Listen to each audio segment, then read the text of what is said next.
European Union Foreign Policy Chief Kaja Kallas strongly rejected claims by US President Donald Trump that Europe is falling short in providing aid to Ukraine. One thing I do feel, the European Union should be paying a lot more than they're paying, because under Biden, I mean, we're in there for $200 billion more. Now, it affects them more than it affects us. We have an ocean in between, right? Little thing called an ocean. The European Union should equalize. We're in there for $200 billion more than the European Union. I mean, what are we, stupid? I guess the answer is yes. In a recent interview, Kallas pointed out that the EU remains the largest donor, reiterating the crucial role Europe must play in any future peace talks surrounding the ongoing conflict. Trump had earlier remarked that the US had contributed more than Europe to Ukraine's defense, but Kallas dismissed this, emphasizing Europe's ongoing commitment. By my account, we have given more than 134 billion euros to Ukraine. That makes us the biggest international donor. In response to Trump's assertion that Europe is underfunding its defense, an increasing number of EU leaders have rallied behind the call to allocate up to 5% of GDP for military expenditure to address escalating security concerns. During a speech at the European Parliament in Strasbourg, Polish Prime Minister Donald Tusk underscored the necessity of robust defense investment. Some people think it's extravagant, or it is a brutal or malicious warning when we say that we should spend up to 5% of GDP on our security. I would like to tell you that this is a time when Europe cannot afford to save on security. I'm speaking as the Prime Minister of a country that is already spending almost 5% on its security. If Europe is to survive, it needs to be armed. It is not our choice. I am not a militarist. Poland is the place in the world where no one would like to see a repeat of any war. We have suffered greatly. We have suffered most in Europe, and perhaps that is why we understand it so well, that in order to avoid the revisiting of history, we need to be armed, we need to be strong, and we need to be determined also in terms of our military capabilities. So do not play down that appeal to spend 5%. In Brussels, Kaja Kallas echoed the urgency for greater defense spending, emphasizing the need to safeguard Europe's future.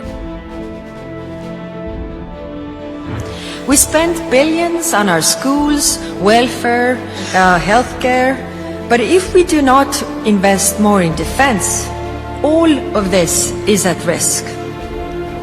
Europe's failure to invest in military capabilities also sends a dangerous signal to the aggressor. Weakness invites them in. President Trump is right to say that we don't spend enough. It's time to invest. Kallas also highlighted a critical disparity in military production between Europe and Russia, with Russia producing more weapons and ammunition in 3 months than Europe can in an entire year. For too long we have offered Russia alternatives, hoping that it would choose cooperation and economic prosperity for its people over fraudulent imperialistic ambitions. But instead, Russia's defense industry is churning out tanks, glide bombs, artillery shells in vast quantities. In 3 months, they can produce more weapons and more ammunition than we can in 12. This is a heavily militarized country that presents an existential threat to us all.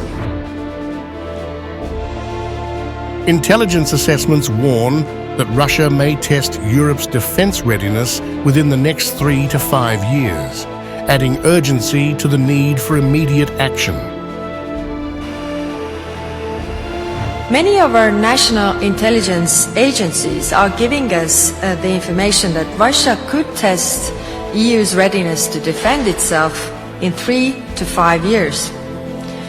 Who else are we listening to if not them? We need to have public understanding of the threats we face. The growing consensus among EU leaders marks a turning point, signaling that the strengthening of Europe's defence capabilities is no longer debatable, but essential for long-term security. Kallas also emphasised that Europe must be central to any peace talks following Russia's 2022 invasion of Ukraine. Whatever negotiation or agreement there is between Russia and Ukraine, that also concerns Europe. So nothing about Europe without Europe is also the main thing here. Some EU officials have voiced concerns about Trump's potential to bypass the EU in negotiations with Russian President Vladimir Putin.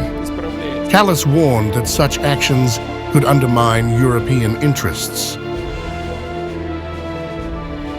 The EU is also grappling with maintaining unity on sanctions against Russia, as Hungary has resisted renewing them, suggesting that the bloc should first consult with the Trump administration. Despite these challenges, Kallas expressed optimism. I see no reason to weaken or release the sanctions now. I'm optimistic is that we have always finally reached the unity and have kept the unity so far, so I'm sure that we will work out this time as well.